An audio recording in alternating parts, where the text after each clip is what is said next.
દર્શક મિત્રો, આપ નિહાળી રહ્યા છો અભિનવ સુરત ન્યૂઝ. જોઈએ આજના મુખ્ય સમાચાર. આપ ગુજરાત પ્રદેશ મહિલા પ્રમુખ રેશમા પટેલે ડીજીઆર ઈવનગર જૂનાગઢના રોજમદાર કર્મચારીઓની સમસ્યા મુદ્દે તેમને સાથે રાખી જૂનાગઢ કલેક્ટરને આવેદનપત્ર આપ્યું. બ્યુરો રિપોર્ટ અભિનવ સુરત.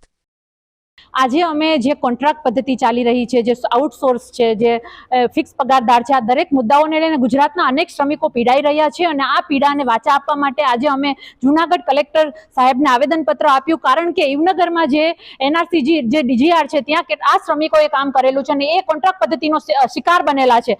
કોન્ટ્રાક્ટ પદ્ધતિના કારણે એ લોકોની નોકરી ગઈ છે અને એમાં કેટલું ગેરરીતિ થયેલું છે.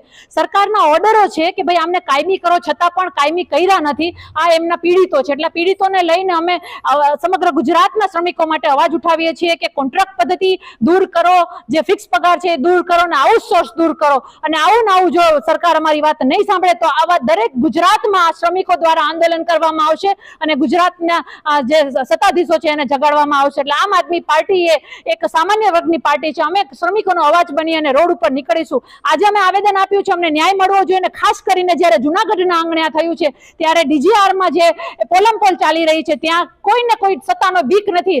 આ લોકો આમના સાથે ખૂબ જ અન્યાય કરી રહ્યો છે. જ્યારે માંગણી કરવા જશે, જ્યારે હક માટે લડવા જશે ત્યારે એને કામ ઉપરથી ધકેલ દેવામાં આવે છે.